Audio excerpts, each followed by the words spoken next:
साधुभावे च सत् इति एतद्युक्ते प्रशस्ते कर्माणि तथा स्वच्छन्द पार्थ जजुते यज्ञे तपसि दाने च स्थिति सत् इति च उच्यते कर्म च एव तत् अर्थयं सत् इति एव अभिधीयते।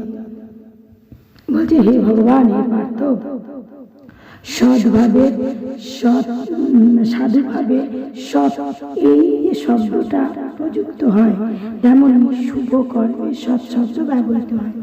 যজ্ঞ তপস্যা দানে সৎ শব্দ উচ্চারিত হয়, যেহেতু ওই সকল কর্ম ব্রহ্ম উদ্দেশ্যকে হলেই সেটাকে সৎ অভিহিত করা হয়।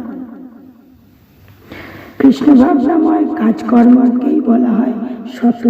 যিনি কৃষ্ণ ভাবনাময় কর্ম সম্বন্ধে সম্পূর্ণ সচেতন তাকেই বলা হয় সাধু। কথাটা যখন দীক্ষা বা পবিত্র দান করা হয় তখন ওম তৎস শব্দগুলোই উচ্চারণ করা হয়। সব রকম যজ্ঞ অনুষ্ঠানে ওম তৎস শব্দটা উচ্চারণ করা হয়। সেই জন্য সৎ মানে হচ্ছে সাধু। সৎভাবে হরিনাম সৎভাবে চলো, সৎ পথে থাকো, সৎ মানে হচ্ছে সাধু। সেই জন্য সৎ কথাটা ব্যবহার করা হয়।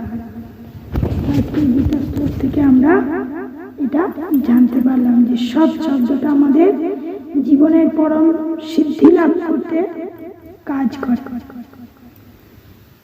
তাই জন্য আমরা সর্বদা ভগবানের চিন্তায় মগ্ন থাকতাম, ভগবানকে সর্বদা স্মরণ করব। जय निताई गौर हरि बोल।